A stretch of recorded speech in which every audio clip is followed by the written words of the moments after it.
कल पटना में विपक्षी दलों की बैठक हुई थी। वहीं इसको लेकर केंद्रीय मंत्री कौशल किशोर ने टीवी 100 न्यूज के संवाददाता अवनीश तिवारी से खास बातचीत की। इस बातचीत में उन्होंने कहा कि विपक्ष की जो बैठक चल रही है उससे बीजेपी को 2024 में फायदा होगा, क्योंकि विपक्ष इसके पहले भी ऐसे तमाम एकजुट होने की कोशिश कर चुका है, लेकिन विपक्ष हमेशा असफल रहा है। तो इस दौरान आगे क्या कुछ कहा है केंद्रीय मंत्री कौशल किशोर ने हमारे संवाददाता से, चलिए दिखाते हैं इस खास रिपोर्ट में।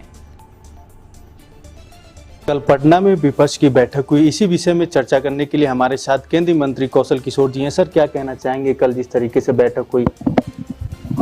देखिए, विपक्षी दल जो है वो मोदी जी को हटाने के लिए एकजुट होने का प्रयास कर रहे हैं, मगर वो एकजुट हो क्यों रहे हैं?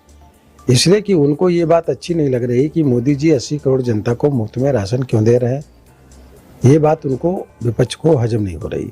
50 करोड़ जनता को मुफ्त में इलाज क्यों दे रहे हैं, ये विपक्ष को हजम नहीं हो रहा है।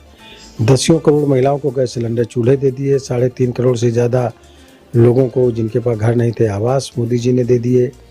10 करोड़ किसानों के खाते में 6-6 हज़ार रुपये साल में जा रहा है। ये विपक्ष को अच्छा नहीं लग रहा है। इसलिए विपक्ष मोदी जी का नाम लेकर के किसानों, मजदूरों या लाभार्थी जो पूरे देश में जो मोदी जी के नेतृत्व में उनको फायदा मिल रहा है, उनके खिलाफ एकजुट होने का प्रयास कर रहा है। क्योंकि जैसे कि अखिलेश जी को ले लीजिए, तो वो अपने पीरियड में 5 साल में उन्होंने कोई काम नहीं किया। कब्रिस्तान केवल बनवाए, उन्होंने बाउंड्री कराई, आवास नहीं दिए लोगों को। तो ये एकजुट होकर के मोदी जी को हटाने की ये बात करते हैं। मोदी जी को पसंद नहीं कर रहा पाकिस्तान, अफगानिस्तान, चीन, आतंकवादी मोदी जी को पसंद नहीं कर रहे हैं। उनके सुर में सुर मिलाने का काम जो है हमारा विपक्ष भी कर रहा है, विपक्षी पार्टियां भी हमारे देश में कर रहा है। तो जनता जो है इस बात से विपक्ष से नाराज हो रही है। उनके दल के लोग नाराज हो रहे हैं, सपोर्टर नाराज हो रहे हैं कि नेशनल लेवल पर, राष्ट्र लेवल पर मोदी जी का कोई विकल्प नहीं, मोदी जी से बेहतर कोई लीडर नहीं है।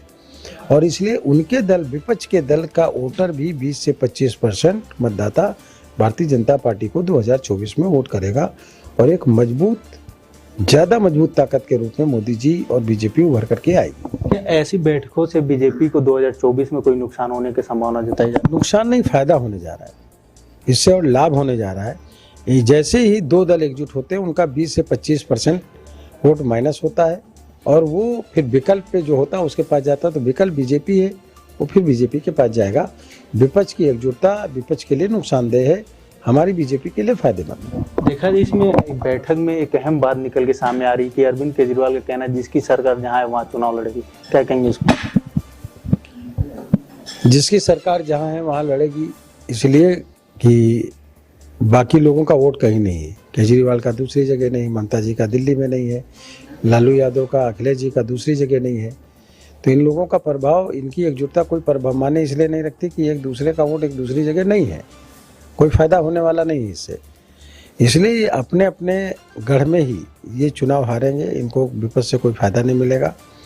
राष्ट्रीय लेवल पे जब चुनाव होंगे, जैसे दिल्ली का उदाहरण ले लीजिए, केजरीवाल की सरकार है, तो केजरीवाल जी की सरकार में जब लोकसभा का चुनाव होता तो 7 की 7 सीटें बीजेपी जीत के आती है, उसमें एक भी सीट केजरीवाल जीत करके नहीं आते। स्टेट के चुनाव में जीत करके आ जाते। लेकिन जैसे राजस्थान, मध्य प्रदेश और छत्तीसगढ़ में चुनाव हुआ 18 में, सब जगह कांग्रेस सत्ता में आई, लेकिन जब लोकसभा का चुनाव हुआ तो सब जगह बीजेपी जीत करके आई। तो नेशनल लेवल पर लोग मोदी जी के साथ खड़े हैं। विपक्ष का वोट भी मोदी जी को मिलेगा ही मिलेगा निश्चित तरीके से, इसका कोई दूसरा विकल्प नहीं है। और विपक्ष का वोटर, सपोर्टर जानता है कि मोदी जी का कोई विकल्प नहीं है, इसलिए वो मोदी जी को ही वोट करते हैं, कमल को ही वोट करते हैं। अब उत्तर प्रदेश से आते, उत्तर प्रदेश में 80 सीटें, क्या लग रहा है 80 सीटों पे 2024 में चुनाव जीतेंगे आप लोग? सब जीतेंगे, 80 में 80 सीटें हम जीतेंगे, क्योंकि प्रदेश की जनता ने मान लिया और विपक्ष ने भी मान लिया कि हम चुनाव जीतने नहीं जा रहे हैं। इसलिए उनके क्रियाकलाप केवल फॉर्मेलिटी अदा करने के हैं, बाकी उनका वोटर भी हमारे साथ है। 80 लोकसभा की सीटें, 80 की 80 सीटें मोदी जी के नेतृत्व में, योगी जी के नेतृत्व में, उत्तर प्रदेश के मुख्यमंत्री जी के नेतृत्व में भाजपा जीतेगी।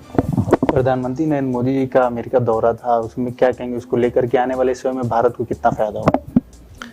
मोदी जी जहाँ जा रहे हैं वहाँ की जनता मोदी जी के लिए उमड़ पड़ा रही है। और सबसे बड़ी बात यह है कि फिर मोदी जी के एक बार वहाँ की सम्मान में राष्ट्रीय गान हमारे देश का गा करके जनगण में उनके पैर छूने का काम हुआ है। ये हमारे देश का गौरव है, देश का गौरव बढ़ रहा है, हिंदुस्तान का गौरव पूरी दुनिया में बढ़ रहा है। फिर से भारत आने वाले 25 साल में मोदी जी के नेतृत्व में विकसित भारत बनेगा, जो दुनिया में सबसे आगे निकलेगा। तो बहुत लाभ हो रहे हैं। और मोदी जी के जो ये दौरे हैं वो राष्ट्र के निर्माण के लिए, देश के निर्माण के लिए, जहाँ जाते हैं वहाँ से कुछ देश के लिए ले करके आते हैं। ये थे हमारे साथ केंद्रीय मंत्री कौशल किशोर जी। इन्होंने साफ तौर पे कहा है कि विपक्ष की बैठक से भारतीय जनता पार्टी को फायदा होगा। अवनीश तिवारी, टीवी 100 दिल्ली।